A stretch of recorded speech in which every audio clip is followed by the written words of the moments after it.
ZEE5 ஆப்பை download செய்து முழு எபிசோடுகளையும் இலவசமாக காணுங்கள். சமந்தி, ஏன் சமந்தி கழுத்துல போட்டிருக்கிறத கழட்டுறீங்க? பரவாயில்ல, இருக்கட்டும். என் மருமகளுக்கு தானே எல்லாமே.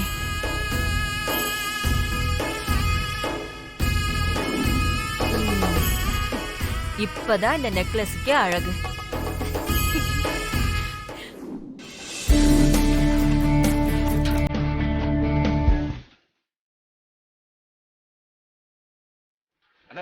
பார்த்து பக்குவமா பண்ணுங்கண்ணே. சரி சரி. நம்ம வீட்டு சமையல்ல குறை வந்துட கூடாதுண்ணே. பார்த்து பண்ணிக்கலாம். அப்புறம் நம்ம சமையல்காரன்னு சொல்லிக்கிறது வேஸ்ட்.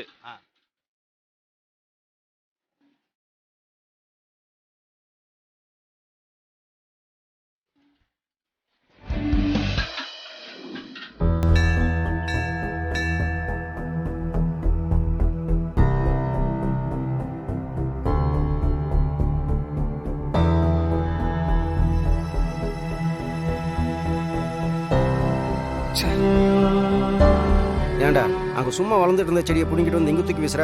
விட்டுருந்தா அங்கேயே நல்லா வளர்ந்துருக்கும்ல.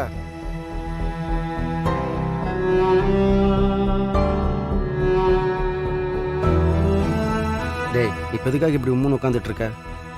பின்ன என்ன மாமா, இன்னைக்கு என் பொண்டாட்டிக்கு வளகாப்பு. அவ வயித்துல வளர்ற குழந்தைக்கு அப்பானா. வளகாப்பு அங்க சந்தோஷமா நடந்துட்டு இருக்கு. ஆனா நான் இங்க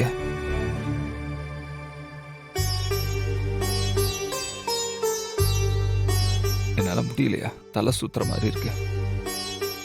நான் பண்ணது ஒண்ணு சின்ன தப்பு இல்லதான். அதை பத்தி பேசி இப்ப நியாயப்படுத்த போறது இல்லதான். ஆனா மித்ராவை நான் பார்க்கும் போதெல்லாம் அந்த குற்ற உணர்ச்சி என்ன நிம்மதியாவே இருக்க விட மாட்டேங்குதியா? டேய், இப்போ எதுக்காக வாழ்க்கையை வெறுத்து போயிட்ட மாதிரி பேசிகிட்டு இருக்க? அவன் பொண்டாட்டிடா, அவளும் உன்னை விரும்புகிறா. ஏதோ கெட்ட நேரம் நடக்கக்கூடாத அசம்பாவிதமெல்லாம் நடந்து போச்சு. உன் தப்பை உணர்ந்துட்டேன்னு அவளுக்கு தெரியும். ஏன்னா அவளுக்கு இன்னும் உன் மேலே கோபம் இருக்கு. எனக்கு அதில் இப்போ நம்பிக்கைலாம் இல்லை மாம்ச.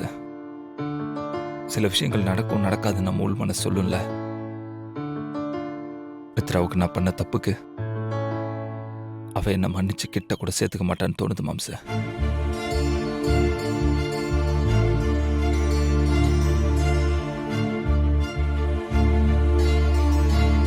மாப்பிள்ள, வாடா, நாமும் வளைகாப்பு விசேஷத்தில் போய் கலந்துக்கலாம்.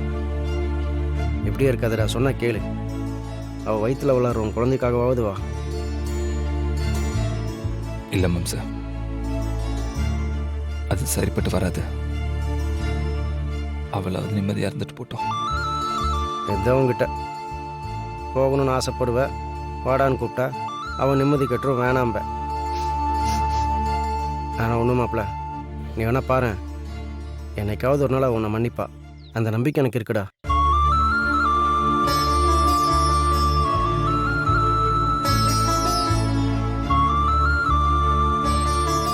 டேய் மாப்பிள்ள, டேய் வா போகலாம், வாடா.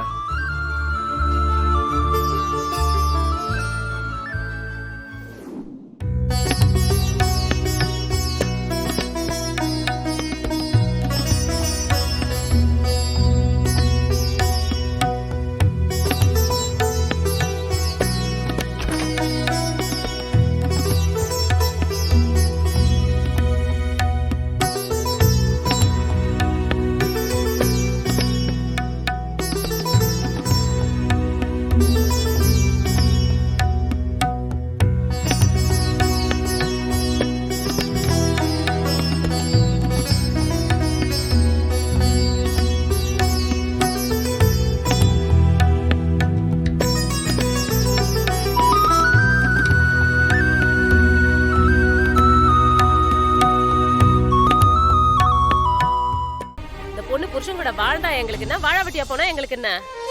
இவ்ளோ கூட்டத்தை கூட்டி வச்சு வளகாப்பு நடத்துறீங்களே, பொண்ணு பக்கத்துல உட்கார வச்சு சந்தனம் பூச வேண்டிய மாப்பிளைய காணுமேன்னு யதார்த்தமா கேட்டேன்.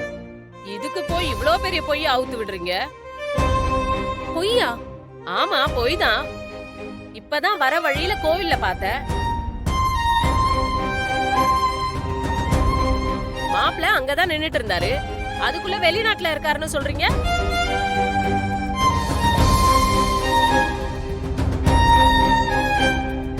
இதெல்லாம் உங்க பிரச்சனைங்க, எங்களுக்கு இதுல என்ன வந்துச்சு?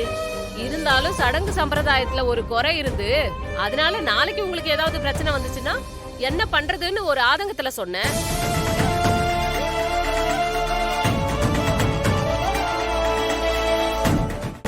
இவங்க சொல்றதுலயும் ஒரு நியாயம் இருக்குங்க. என்ன இருந்தாலும் மித்ரா வயித்து புள்ளக்காரி, ஒண்ணுக்கு 2 உசுறு. நல்லபடியா பிரசவம் முடிஞ்சு 2 உசுரும் ஒரு குறையும் இல்லாம இருக்கத்தானே வளகாப்பே நடத்துறது. புருஷன் கொண்டாடிக்குள்ள என்ன பிரச்சனை இருந்தாலும் வளகாப்பு விஷயத்துல முரண்டு பிடிக்க கூடாது. மாப்பிள்ளை இந்த ஊர்ல தான் இருக்காருன்னு சொல்றீங்க, 4 ஆம்பளைங்க போய் சமாதானம் பண்ணி கூட்டிட்டு வாங்க. நாளை பின்ன ஏதாவது பிரச்சனைனா எல்லாருக்கும் சங்கடம் தானே.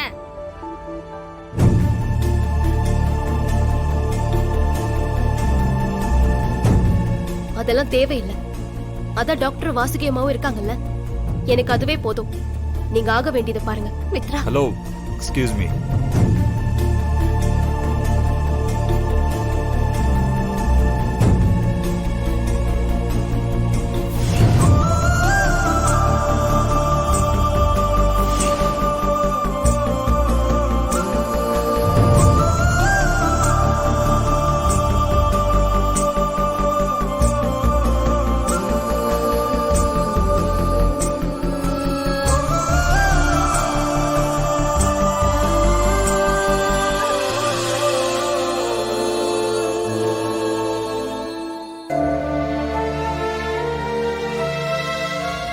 நீங்க நினைக்கிற மாதிரி சண்டையெல்லாம் எதுவும் இல்லை, ஜஸ்ட் ஒரு கால் பேசிட்டு இருந்தேன், அதான் லேட் ஆயிடுச்சு. ஆமா, அதுக்குள்ள ஏன் ஆளாளுக்கு என்னென்னமோ பேசுறீங்க?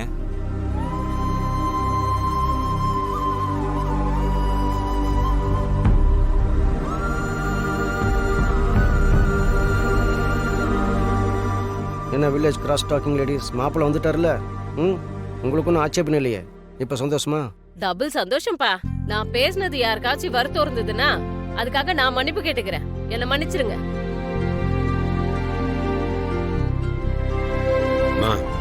என்ன பெரிய வார்த்தையெல்லாம் சொல்லி, நீங்க எங்க பிள்ளைங்களோட நல்லது தானே சொல்றீங்க, இதுக்கு எதுக்கு மன்னிப்பிடலாம்? முன்னாடி வாங்க, உங்க கையாலே இந்த மாலையை எடுத்து பொண்ணு மாப்பிள்ளை கிட்ட கொடுங்க.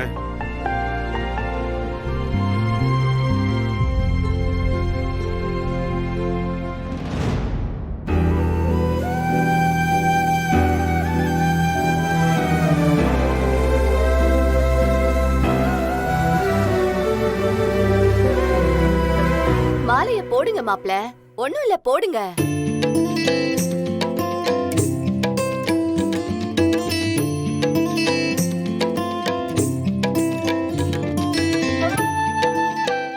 ஜீ5 ஆப்பை டவுன்லோட் செய்து அனைத்து எபிசோடுகளையும் இலவசமாக பாருங்க.